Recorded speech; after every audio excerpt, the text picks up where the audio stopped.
Life Audio. Today on Talk About That, John stalks Christian celebrities to give them our band's demo CD and ponders if a ghostwriter ever gets so busy they have to hire their own ghostwriter. Meanwhile, I lose my shirt in Kansas and tell the tale of the time the U.S. Army killed 6,000 sheep. Plus a conversation about celebrity worship and what it says about us. Today's episode is not sponsored by non-essential oils. Less helpful, but also not a pyramid scheme.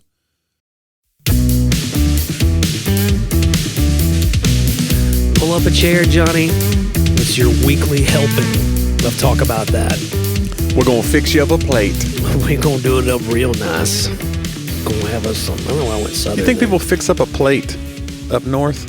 I don't know. Do you say fixin' to? You know, Andrew says fixin' to a lot. I don't think I say it, but it doesn't like rattle me if someone else says it. Yeah. It doesn't be like, what are you? I think I grew up with fixin' to. Yeah. I've leaned into some things like, hey, why am I judging people over choice of word? You know what I'm saying? Like, hey. I think the older I get, I'm more of a let people like what they like. Yeah. Kind of a guy. Like this podcast. Yeah. And if you like this podcast, this is a good time to talk about our patrons. We love our patrons, John. Yeah. They support the podcast at talkaboutthatpodcast.com, where you can find all of our archived episodes. Over 250. Yeah. Too many, really. It's a heap and helping. We fixed you up a plate. It's indulgent of possibly, content at this point. Yeah. Don't you think it's interesting that content and content is the same spelling? It's just a matter of like the context. And that I'm rarely context. content with my content. Yeah. Or context. Aren't you, by the way, sending our patrons a gift? They're getting a free gift from me this week. It's going out. I'm supposed to send an email today to get physical addresses. I've been dragging my feet because I was way on the road, and I apologize. Yeah. But that's happening. I'm getting them. I've got the bubble mailers. Yeah. And you have the email addresses because I have the email addresses. So you will be getting an email from me to get your physical address so that I can show up at your house and hold like a stereo above my head like John Cusack. God, wasn't that a great movie? Listen, we're 5 years apart. Yeah. Did you enjoy Say Anything? Are you a Say Anything guy? I like Say Anything. Yeah, but it wasn't like a pivotal, seminal moment for you and your... No, it wasn't. You were on to what? What other movie? What John Hughes? Goonies. Yeah. Goonies is interesting because it transcends generations. I think Sadie would probably watch the Goonies, although it's the kids are foul-mouthed. Oh, they're horrible. We watched it. Yeah. And you had to be like, whoa, I don't remember that. Hey. Yeah. I don't remember Chunk saying that. We've come to the place with our child where it's like, you're going to hear words, and that doesn't mean you have to use them. Okay. Or else, what are we doing? You know what I'm saying? Like, you can't keep from hearing words. So yeah, it's that weird, like, how do you filter this? So we don't talk this way, but we laugh at people that do. Is that what you say? Is that what you do? You sit her down and you... We don't smoke. Hand me my cigarette. Yeah. I don't know. It's like one of those, like we're watching a show right now. Mm-hmm. Again, wow, I don't have a problem. Just right out of the gate. Yeah. Not a sponsor. We're watching a show because it's a show all the kids are watching, John. Oh, boy. Have you watched Outer Banks?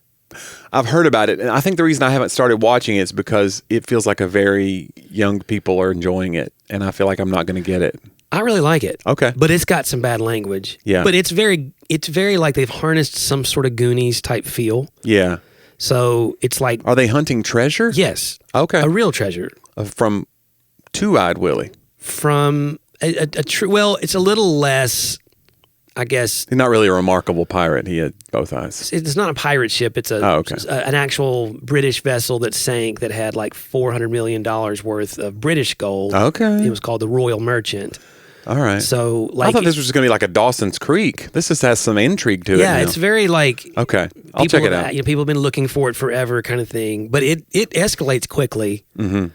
There's violence and murder and other stuff, but there's a lot of this teen angst and... Do you think it's interesting romance. that when you watch shows now, it'll be like violence, language, smoking? Uh-huh. Smoking it goes right in there. It's like they're the same. Right. By our culture standards of what you should watch out for now. Yeah. Don't you think that's interesting? I feel like people... I'm not saying smoking's good. No. I'm just saying it's interesting that it goes right beside nudity. It does. Yeah. Well, obviously, there's been legislation. And if you've ever seen people naked smoking, it's the most offensive thing you can do in our culture. Possible while cussing. Yeah, obviously, I don't know what legislation was passed, but I think just the dangers of smoking have become so apparent. Like there's zero good health outcomes from it. Yeah, but the idea that we need to protect kids from even seeing it, because obviously we know how much media can affect kids. They see a kid smoking and they go, that guy looks cool. Yeah. I want to go smoke like that kid. Is that what we're saying? Do you think if we took new podcast pictures smoking, it would help our downloads? I'll try anything, honestly. I think it'd be funny to see me and you try to smoke a cigarette for the picture. I think people would go, that's 100% Photoshopped. They wouldn't believe it. I've worked with comedians before. Speaking of something similar to that, I worked with a comedian one time in Knoxville when I was starting out. I was emceeing, and you're going down there for $25 a show, and I was staying with my brother in his guest bedroom so that I could just try to make ends meet. And you're just doing your 5 minutes or 10 minutes up, and you introduce the other comics. And then you sit in the back and watch the show, which is cool. You get to watch a real pro do it. And this guy had a Comedy Central special and everything. And his buddy was featuring for him from that same scene in Cincinnati. Yeah. So we're in Knoxville. This guy, both these guys are from Cincinnati. And he's watching this comic who has a good solid hour. And now all of a sudden, these words start flying out in the middle of these punchlines that are not there before. He's cursing now. He's being edgier. And the guy who's middling, who had just done the feature set, he keeps looking at me and he's doing these double takes. Like, I go, what's going on? He goes, I can't get over it. He goes, he doesn't curse in his show, and he's trying to loop in these curse words now. Interesting. And they feel so out of place. Yeah. Like it felt put on, like he was just pasting on, you know? And I was like, what an interesting thing. Because I've had people say that to me, man, I love your show, man. I can't even imagine how funny you'd be if you whatever. Wow. I just want to see you do one show where you just let it rip. And I was like, I don't know. I don't really have any. It's not like I think that that's like some bridge that if I cross, I can never, whatever. There's reasons I don't curse, and some of them have to do with my faith, and some of them have to do with just the way that I feel about comedy. And I do like that families can come to my show and not have to feel like they got to be on guard. I think that's kind of important in our culture. It's fun. Yeah. And it's a good challenge. But that's not to say that somebody goes, well, dirty comedy is just not funny. I'm like, well, I disagree. There's a lot of things. I've seen a lot of dirty comedy that I thought was very funny and very well crafted. Yeah. It's just not my style. But anyway. It meant a lot when you came to my show. I appreciate that. Yeah. Thank you. John, your show needs work. But the curse words were on point. No, I just do think it's interesting that like when somebody tries to, like if we try to be edgy and cool, it would come off as phony. And I think that's what was happening with this guy. His friend was like, you don't say those words. What are you doing? You're saying them wrong. Yeah. You're like, I don't think you conjugated that incorrectly. Yeah. I was up there injecting pot. Like it's like when you had the friend, you know, that like doesn't know drug culture and he's just like, they're on the pot. They're on the pot? Yeah. I'm snorting my... Yeah. Yeah, I don't... Bob Saget had that... I think it was in reverse. He probably started off as a dirty comic. Yeah, he was known in comedy circles. And so when he started doing America's Funniest Home Videos, and he was like this America's Dad, and it was from the Full House, then I think he would, you know, knowing of Bob's legacy, he would try to go out and make that show twice as dirty because he knew some of those people would come to the show and he would love shocking them. Oh, yeah. That was kind of a thrill for him. You're thinking you're showing up for, you know, Michelle's dad, and you're actually getting... No. Right. But that's what's interesting to me is how a character can define you in our culture to the point that a viewer or a listener will almost argue with, hey, that's not really you. I know the real you because I spent years watching this character. Like I deal with that with Sadie sometimes. She desperately wants to know the real artist. Yeah. You know, we'll be like, we were coming back from volleyball last night. We were listening to Taylor. And you just call her Taylor now? Just Taylor. Yeah. Okay. When we talk, it's like, hey. And like Sadie's like, she'll push pause, like, and she'll now make a comment about, I think Taylor is actually, I watched her documentary. Or, you know, I think she's really this kind of person. Mm-hmm. And it's hard because, and it's interesting how people want to know the real you. But do you think that's always been with entertainment? I don't know. I think it shifted. I think social media shifted it. Like the access that we have now to celebrities, and even if it's just like fake access, I think the importance of that or authenticity has now become this big paramount thing. Like we're seeing it now with Brendan Fraser, who's having like a comeback moment. Yeah. And we get to all watch it happen. And so when he gets up and like is crying, saying like, I thought Hollywood was done with me, we're all so drawn in by it. Yeah. Because we see this guy who had everything and then it was taken away for whatever reason. And he had this lull in his career.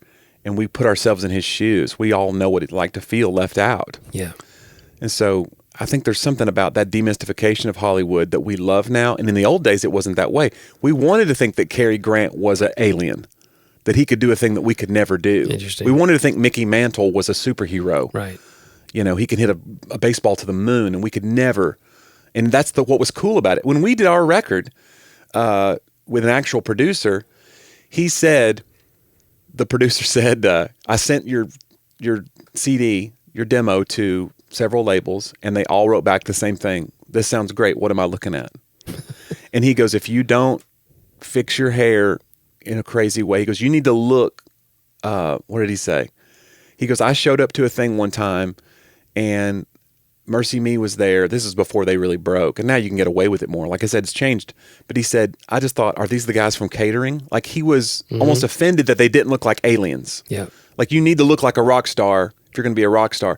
And I think now people want some of that, but they also want they want to see what's behind the veneer. Yeah. Maybe. It's interesting. Maybe that's good though. I don't know that it's bad because authenticity is important. And it's important in Christian culture. So I think it's we maybe led the way on that as far as like the idea of it. I don't think we've led the way on always presenting it. Yeah. But maybe the idea that like, you know, man looks on the outside, God looks on the heart. So we need to look on people's heart. We need to look for what's beneath. Yeah. I don't know. And you know what, listener? We want you to look at what's beneath. Segues. As we take just a few moments to hear from the wonderful sponsors who are helping this podcast make its way to you today. I think for me, I don't know if the act of performing, the act of writing, the act of acting, like I'm not sure it's possible to bring out the fullness of authenticity. I question authenticity. It's probably part of my sixishness. Well, what I mean is I think like, do you need Tom Cruise to be a good person? Right. For you to enjoy his films. But does Tom Cruise exist? That's where I get to. Like, right. Part of that's been famous for 50 years or whatever. My belief in like that we're more than one thing. Did you say does Tom Cruise exist? I'm saying is there a Tom Cruise? Wow, really, you blew my mind. Is there like a real guy under there that can be separated from what he does or from his public persona? I don't know. And you go, because you do that I think only if he had friends before he got famous. Those are the only ones who know the real him, maybe.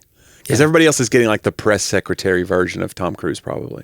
Like I think about that celebrities who want to get married, but they were celebrities as young people. That's why they have to marry celebrities. Yeah. You know, in general. Right. Who else is going to even understand the life? Right. I totally understand why he would do it. Like when Laura and we talk about this all the time, you know, we have been through our own process of, I don't know, I hate to use buzzwords. And Laura wants to marry a celebrity and you're upset about it, but it's hard to get through. It's a thing we keep talking about. And I'm like, when is this going to go away? It's been 22 years. You're with me now. I think we always talk about the fact that we had a shared background that we both kind of have run from into other places that has positives and negatives, but like that shared experience helps us understand. Like if I just started talking about Pentecostal camp experiences in their fullness, you know, to just a random person, without any sort of context, filter, setup, like I would be afraid to, though that's not something. It's not all bad, and I know there's lots of documentaries and other stuff made, but like it is a thing that you can't understand necessarily unless you've been through even it. If you want to say the positives of it, and not do like a hit piece on it, it just feels like it's got its own lexicon, its own it's its own world. It's like a universe. And if you know this, but you know, Laura and I went to that same camp our whole lives, had all the same friends, had never met each other. Still go every year. It's crazy, and still have friends, and still never meet. Anyway, somehow. But I mean, like, when we finally did meet, it was like, okay, you get where I'm coming from on some things. Yeah.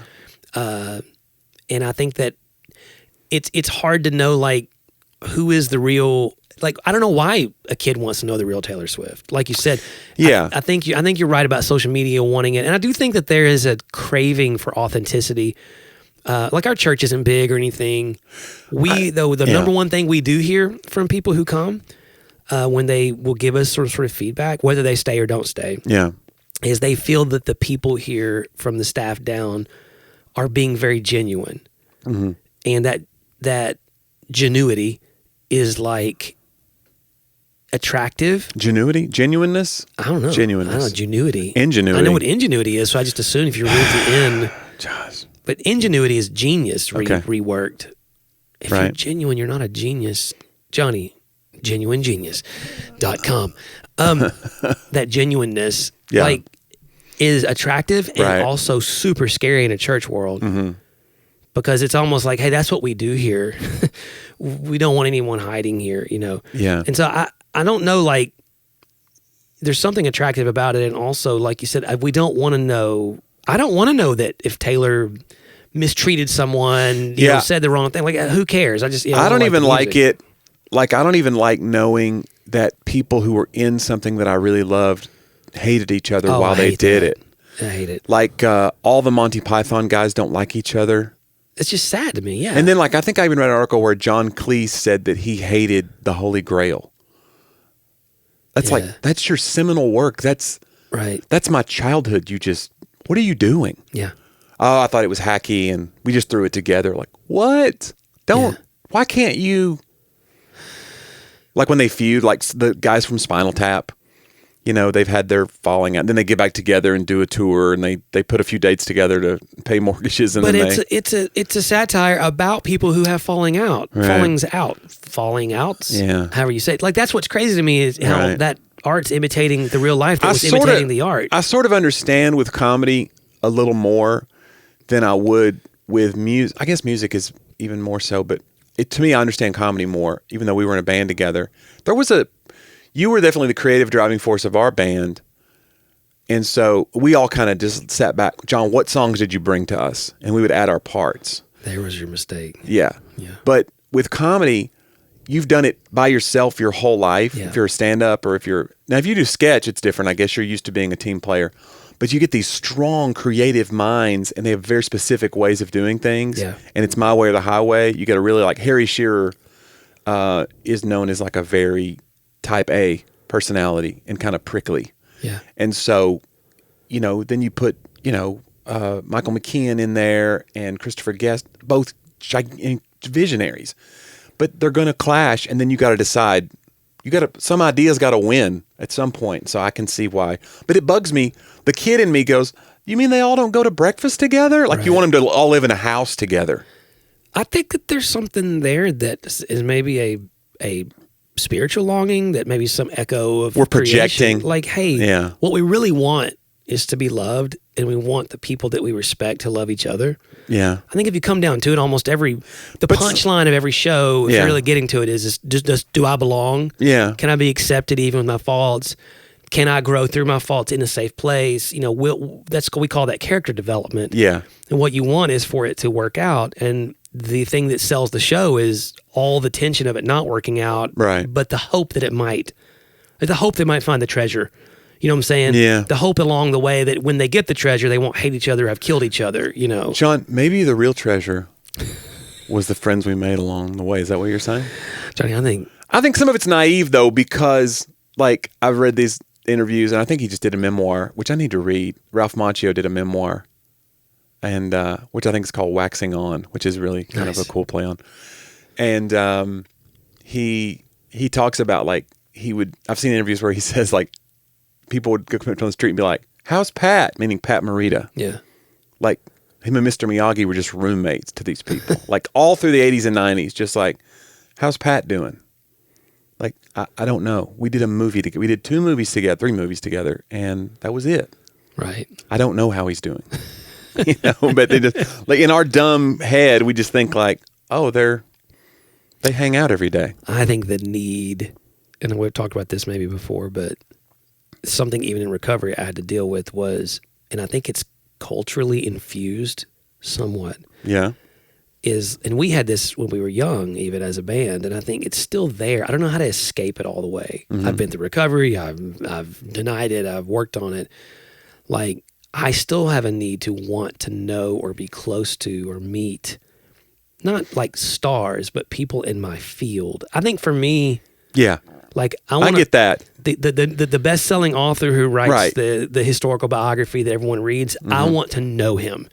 Yeah. I want to learn from him, or I want to feel like, hey, I'm you want to see how many steps can I skip by knowing this guy? Like, what could you do for me? But no, I mean, like, I want to. No, that's true. I get interested in his life, and I don't know how to separate like that, because in our early days we thought, it's so funny. I won't say who the band was, but we would go to big Christian shows. It happened to us multiple times, and we would finagle our way. Yeah, just like meet the band in the tunnel. Which, looking back, the reason we can meet the band at the tunnel is it wasn't that big of a show. Right. Yeah. You know what I'm saying? It wasn't like the security was high. And we thought if we could just get our work into their hands and complete, like, if you guys don't know, getting your work into someone's hands that does what you do usually is not the path. Right. There's an agent, there's a manager, there's a label, there's a publisher. Those are the people. Are you getting a lot of submissions, John, and you're trying to stop this? Guys, you're like, I'm sick of it. I can't help you. You know, anytime someone reaches out, like, and I'll let them know, like, you know, I'm a no, like, yeah, like I still get way more no's than I get yeses on everything that I do. Yeah. But I'll try to listen and be like, hey, or point them to where maybe they could, or offer, if they want, some feedback. But I also go like, guys, my feedback, I don't sell books for a living. I write books for a living. You know what I'm saying? Like, I don't sign people. I'm not able to do anything, you know. I'm just hoping to still get signed myself. I can't even write. Like, I'm not really writing. This is an algorithm. Chat GPT. I have a ghostwriter for me who's a ghostwriter. I'm subletting out. Wouldn't that be something? The project. That's probably happening for somebody. Oh, I'm sure. Somebody's like, that's a famous ghostwriter, well known. They have a but team. They're tired of writing ghostwriting books. They're like, kind of sub this out. Right. They got 5 books at once they're juggling. Yeah. So 4 of those are being written by ghostwriters. Team. Gotta be something. It probably is happening. Yeah. But not for me, Johnny. No. I take on the projects myself. And John is available to be commissioned for a commission.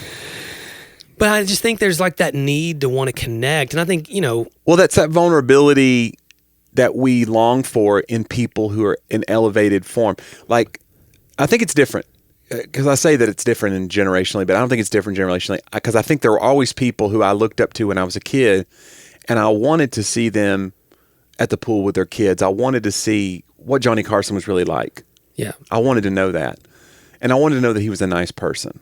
Yeah. But, and sometimes you find out and you go, well, this is horrifying. Yeah. That's not a great moment. But I do think, like, the main thing is we want to see, sometimes you want to be like, that person is just great and they have a thing that I could never do. And it's almost like we want to worship them a little bit. Yeah. And put them on a pedestal because it makes us feel okay with being average because we're like, well, yeah, but he was clearly gifted with something.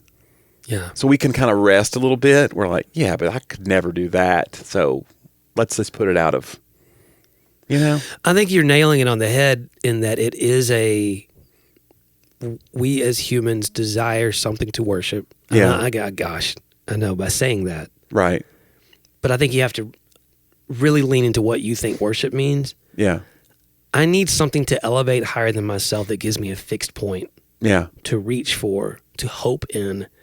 I think a lot of it is if I reach that person, maybe they'll give me the secret so that because it's all about, it's not them I'm worshiping, it's their success that I want for myself. Right, yeah. You put yourself in their shoes a little bit. Hey, help me know how you got there. But it's still desiring. I'm in this world all the time, daily. Like trying to get worshipped, I get you. Trying to stop worshiping something else, different. It's hard. Yeah. Like, because it is to worship something is to be human. Like I desire something higher than me. Right. And even if, and again, I'm not getting off in the weeds here, you know, if I speak to atheist friends or whatever, and I'm not the gotcha guy. I try not to be the gotcha guy anymore. Mm-hmm. I try not to win arguments and lose people, you know, in relationships. Like at the end of the day, they're generally arguing along the same path with me of something else that, no, it's, you're wrong about what's actually higher. What's actually higher is this knowledge, this research, this science, this it's still, and you're still searching for something higher. Right. Like it's still the same search that I think we're on, and I'm not trying to demystify atheism or boil it down and with simplified dismissal. I don't mean to do that. I mean there are a lot of smart people believing a lot of things. You know what I'm saying? So I'm not here to bash it. I know what I believe. I'm saying I'm a person of faith who's trying to be a person of faith. But I think to go, hey, but there is a common craving between the two of us, right? That maybe we can identify, and it is hard. I don't think there's ever a moment that I wake up and go. I think that's why we're talking about that in church right now. Practices and disciplines are important because they remind you of something. Because I do believe there's like a daily forgetfulness of the soul. There's like this. It's scripture we kind of make it more poetic than we do actual. But the whole idea of, the outward man is perishing, the inward man is being renewed day by day. Like there's always a time constraint put on the renewal. Yeah. That his mercies are new. It's not just his mercies are new. His mercies are new every morning. There's that 24-hour sort of reality to it that I take very literally now in my life to go, okay, I'm not unsaved every morning. I haven't physically, mentally, logically forgotten who God is. Mm-hmm. But I want to tell you something. I do every day. There's a drift. There is a drift. Some days it's worse than others, but there's every day a need for a reminder or a return. And I think it does come down to worship. And I can generally see it in my pursuits, back to where we're talking about. What is it? What phone call do I think would come today that would make me feel whole? Mm-hmm. Like I told you before we started, like, dude, I just feel like I need to win on some things because there's been a lot of not winning. Yeah. Some people call that losing. I couldn't say it. We don't say loser in this household. We say not winner. But I want to be the guy, and I'm trying to be that guy, and I'm choosing that. Yeah. I just don't choose it all the time. But daily I'm trying to go, hey, not winning today does not change who I am. Right. And it does not change my fixed point of hope. Yeah. I don't need to be living win to win. That's a bad way to live. Yeah, that's true. That's a good point. Here's the thing too, like you get these moments too where you get humbled and it's like this, it's jarring, but it's almost like a breath of fresh air. I had this moment where I was doing this men's event in, where was I at? It was in Kansas a couple weeks ago. And I'm doing sound check. And there's people kind of in the room already, and I'm getting a little annoyed. I'm like, oh, they're already in here. But I don't want to be that guy that's like, kick everyone out for my glorious whatever. And so I'm doing guitar strum. Okay, this is fine. And I'm leaving. And they've got the door kind of sort of closed, but it's but it's one of those doors where it kind of rubs. Uh-huh. And so it won't open all the way, and it won't quite close all the way. Mm.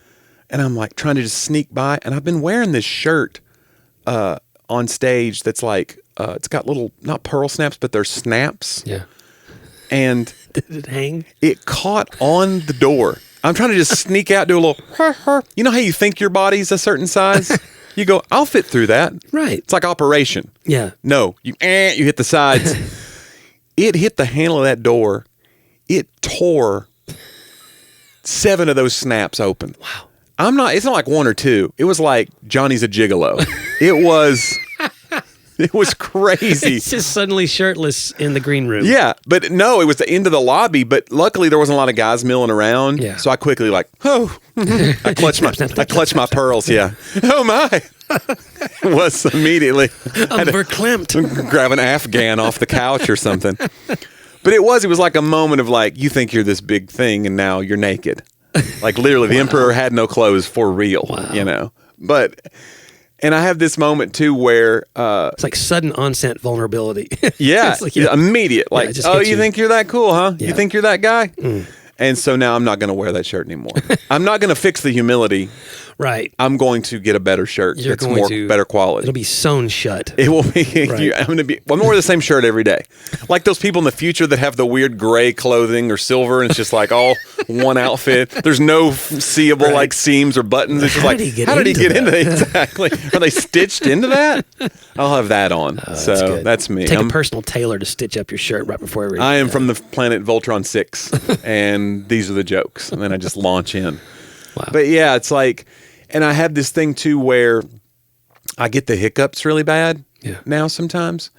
And so I try not to eat before a show because I'm afraid I get these like ones that just like suck back lurching hiccups. I know them well. And I keep waiting for a moment in the show where I'm just in the middle of a joke and then I have to explain why I just had a spasm on stage and I have Tourette's or something to these people. So I'm kind of terrified of it, and Curry gets them too. And so she found this device. This is not a sponsor, and I know we're going to do This Week in History next, and then we'll close. But she found this thing called, it's a straw. It looks like it's like a big straw, but it's like, 4 inches long and has a little L on the end of it. And somehow you put it in liquid and you use it to draw in the liquid like a straw, and that whatever it does to restrict the flow or let in just enough, it's called Hickaway. No way. Yeah, Hickaway. And I was like, I don't love the branding. You're gonna pull out your special straw. Yeah, I said it sounds like it repels rednecks. Let me tell you something. We don't like your kind. Whoa! And you pull it out, and they go, "Whoa!" Uncle Larry gone. Yeah, right. Hickaway. Yeah. Uncle Beauregard. And I don't know how she found this product. It was one of those, the algorithm found her. Maybe she was searching for like how to, natural remedies for hiccups because she's tried it all. I hope she was searching something. She literally does peanut butter is her go-to because evidently it kind of is an adhesive. Through a straw. That's amazing. And it caved her forehead clean in. No, she can't. She can't pronounce her R's anymore. No. So she does peanut butter, and evidently it kind of like secures the epiglottis down as an adhesive of some kind. But now she does the Hickaway, and so we're going to do a commercial. So you got one. We got one, and we're going to do the commercial. It's going to be, she's going to wear it like a one of those things like your medic alert. You just have it handy. Just hanging around her neck. Right, and then at the end of the commercial, she's going to say, I've fallen, and I can't hiccup. So that's our... Guys, I hope they're listening. Yeah. I would love to do it live. Guys, seriously, someone out there... Hickaway is going to happen. All right, guys, it's time to close the show with our weekly This Week in History segment. It's called Talk About Then.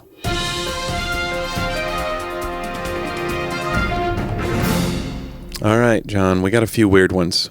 The Phoenix Lights were seen March 13th, 1997. Thousands of people witnessed lights over Arizona and Nevada in a space of about 300 miles. Many people believe these were UFOs, while others claim they were flares dropped by the U.S. Air Force. And now, the government's starting to release things about, like, UFOs. They're not saying it was aliens necessarily, but they're saying there are unidentified things that we admit we don't have an excuse for. We don't have an answer for. So... Yeah, I saw that. They're like... They didn't pass something in Congress to release it? Something, and then it happened during the pandemic, like the middle of it, so it was just like, it kind of just flew under the radar, literally.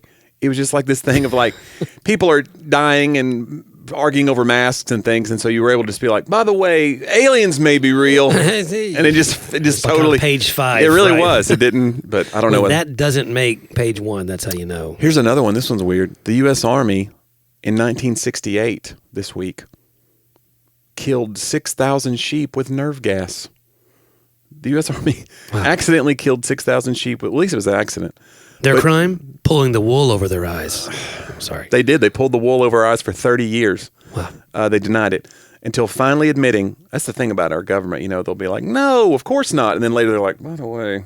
Their crime? Area 51, real. They had been so bad. Jonnie?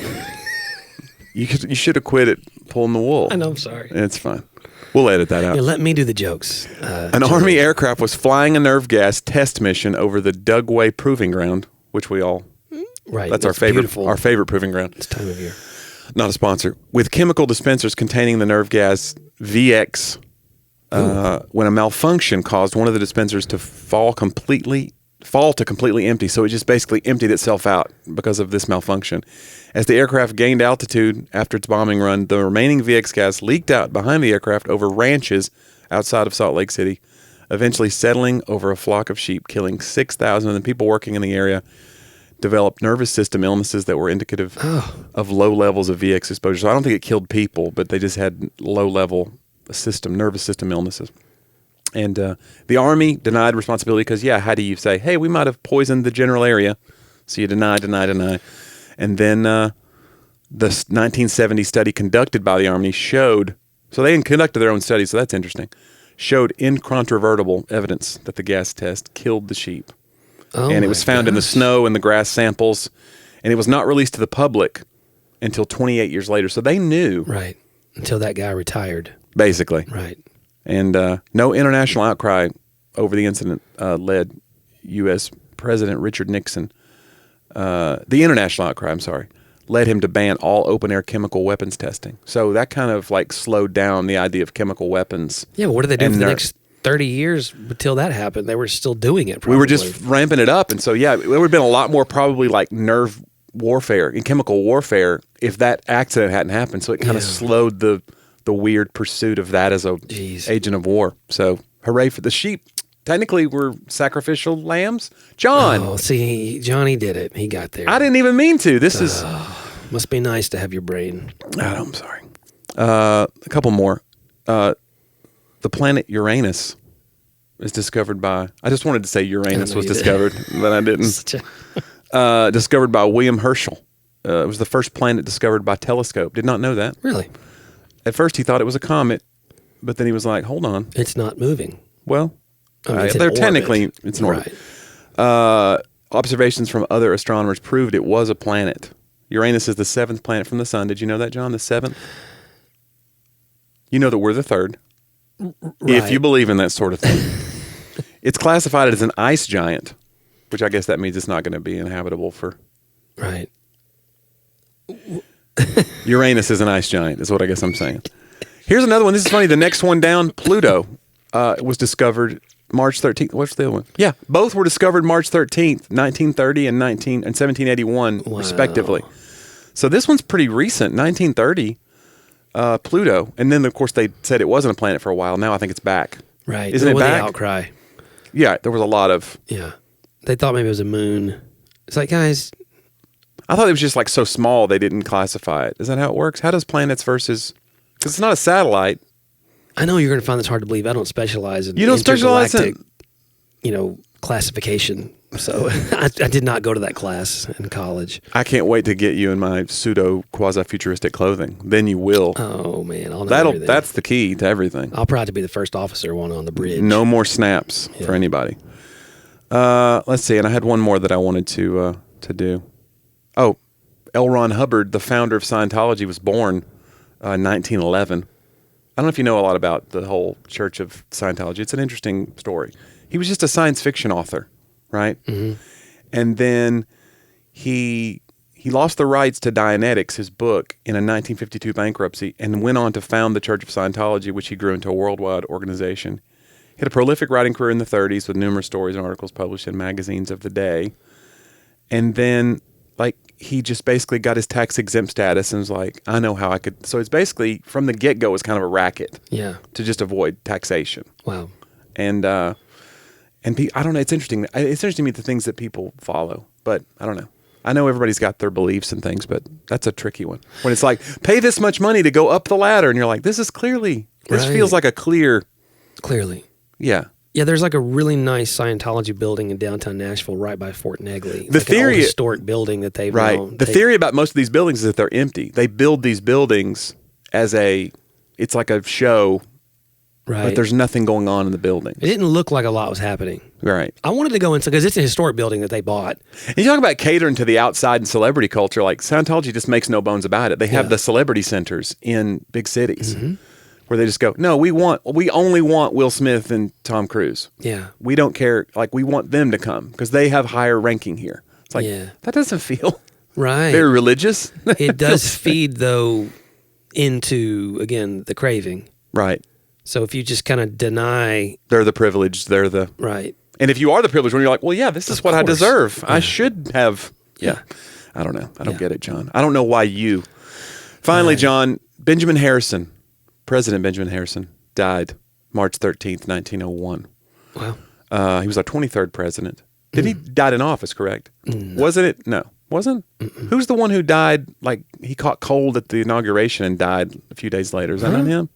Mm. Wasn't somebody? No. William McKinley died? I think, shortly after. No, McKinley was shot. Then you had... Oh, don't quote me, guys. I'm trying to remember the guy who was at the inauguration and he was like ill and he didn't last like very long into his term. This guy was president, it says 89 to 93, so he did his whole term.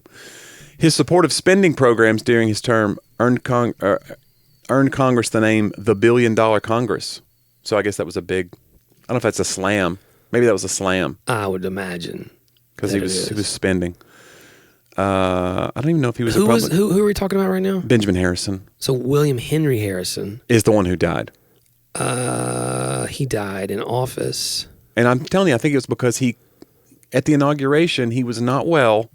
And they were like, I'm going to stay in. They're like, no, you got to go. It's for...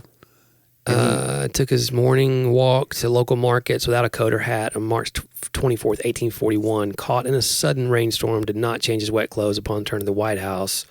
Became ill. Okay. Sent for the doctor. Said he was feeling better. They gave him medication for fatigue and mental anxiety. The next day, the doctor called again, found him with severe chill. He took another early morning walk. As you do when you have a severe chill. The doctor applied mustard plaster to his stomach and gave him a mild laxative. Well, that doesn't feel like it should have. He felt better that afternoon. That's what I would do today. Yeah, I mean, I love a good Fetch me my mustard plaster and my laxatives, and I'm good to go. Gave heated cups to the president's skin to enhance blood flow. And this didn't do it? They did bloodletting. Oh, after a severe pain in his side. They gave him castor oil and medicines to induce vomiting. Wow. And then diagnosed him with pneumonia in the right lung. And a team of doctors came in. This was now 5 days later. They confirmed the pneumonia. He was administered, wow, this is a lot of stuff. Laudanum, opium, and camphor, along with wine and brandy. Wow, they just really went after this guy. They threw everything at him. He did not survive. Well, the thing is, like, this was clearly quackery, what they were doing to him. But also, do you see how they still kind of support the idea of, like, well, he went out without his hat and coat in the rainstorm? That's not how people get sick. Well, that's actually how George Washington... You don't get sick from rain and cold. Well... That's not how you catch pneumonia. My wife and I have this debate all the time. She says the same thing you're saying. And she knows more than I know. And she's a nurse. But would she recommend mustard plaster? But I also go, but we all know that cold weather can induce cold symptoms, and cold symptoms can develop into something else. So you might start with a sniffle, and then it creates where you have a greater mucus flow, and now suddenly it develops into pneumonia. So, Johnny, I believe wearing a coat in the winter does keep you well. I'm sorry. I believe it's a good idea. I don't know if it's what killed William Henry Harrison, though. If he'd only had a coat and put on more mustard plaster, he'd still be alive. Well, I want to know what mustard plaster. Fetch my warm cups and castor oil. Let's get the leeches and storm the... I don't think if you're bedridden and you can't get up, that laxatives are ever the answer. Right. Hey, get some more laxatives in this guy. Because it said basically he started having bouts of diarrhea with delirium. He had so much diarrhea, he became delirious. Diarrhea-lirium. So one of the worst diseases you could ever have. Oh, my goodness. He only thought he was taking a long walk. He's just laying in bed just... Wow. No. Anyway, Benjamin Harrison, not the other guy we were talking about. Benjamin Harrison was the first sitting president to attend a Major League Baseball game. 1892, Cincinnati beat Washington 7-4. Wow. So I guess that was kind of maybe it was a security risk, or is this a thing of like, he's just trying to like, I'll be a common person. It had nothing to do with that. Do you think people were afraid? Because people were getting assassinated even back then. Oh, yeah. So maybe it was more often than today. Yeah. But yeah, I don't know. The oldest existing recording of a U.S. president's voice is of Harrison in 1899 regarding the first Pan-American Congress. Wow. So he was the first one to be captured on tape. And that's what started the whole, what we're talking about, where now it's like we feel entitled to hear everybody's voice whenever we want and feel connected to them. And I was going to say, I wonder if he didn't show up to baseball games before then because the president was not expected to be at social events on the same level. Right. They expect you to be doing the business of the people with your $1 billion Congress. Right. Writing those blank checks. Yep. My goodness. Interesting. Yeah. I would love to hear that recording. It's probably out there. I'm sure it's online now. Well, John, you click around. There's no way. We'll put it in the show notes. Speaking of show notes and online, yeah, there's so much more to this podcast that's available for listeners. We're gaining some new listeners right now. Hey, go to our Facebook page. We never push that, but go to the Facebook to talk about that Facebook page too, and we need more likes on that because we're going to start sharing more content there as well. Are there individual pages? So I usually share the clips on my comedy page. Which we usually share to individual places. Yeah, but I also wanted to grow that page too. Well, just go with me, John. Go do something with it. I apologize. I don't want to drag my feet. Yeah, but hey, and you can still, because this episode's being pre-recorded. You probably become a patron this week, and Jonnie would also send you. Listen, you can get in just under before the art door closes. Free journal at any level. Although the higher levels are better. I'm just going to say that. Yeah, it's like Scientology. The more you pay, what level thetan do you want to be? Come on now. That's fine. That's good. You should check out Jonnie's comedy, guys. He's a hilarious guy. He really, really is. He's maybe a special gift to this generation. Don't do that. Don't do that ever. Check out Jonnie W. JONNIEW. Ooh, new tour dates are coming out all the time. We just released a bunch of new tour dates, so I'm probably coming to your city. Get some tickets and come out and say hello in person. Yeah. I'd love to do that. John is a recluse. You cannot say hello to him in person, but you can read his books. You can join me in the pages of just whatever books. Of your imagination. All the colors of a child's imagination. John paints with. The English language is his playland. Oh my goodness! I serve a plate of metaphors every day. He's fixing you up a plate right now. We're back. Okay, but check him out on Amazon. Search John Driver. Yeah, or just go to johndriver.com. Oh, johndriver.com. Yeah, all of his books are linked there. Yeah, so do that. If you see John C. Driver, that's also me. Yes. Yeah. So I'm getting that out there now. Because I'm going to start using more John C. Driver. I like it. It's it's sophisticated. In the old days, because you know what, I don't think we should say what the C stands for, because it would be jarring to people. People don't expect it. Cephas. You know what it stands for. It's not Cephas? No. I know what it stands for, yes. But if I was going L. Ron Hubbard. Right. You don't do that. So my grandfather went like that. Oh, the first initial was he was T.M. Driver. Yeah. You know? So I think we should go, I should go by J.C. Driver. Yeah. What do you think? Maybe. It sounds like a trucking company. J.C. Driver and Company. I'm home every weekend. The hours are unbelievable. Shout out to our listeners who are truckers out there right now. Thank you for your patronage. Yeah. I do hope, man, it would be great to be a trucker and listen to 250 episodes in a row. CB radios kind of are the original podcasts. Yeah. If you think about it. They're like short form podcasts. Or the original tweets, maybe. Well, except that they're talking back to each other.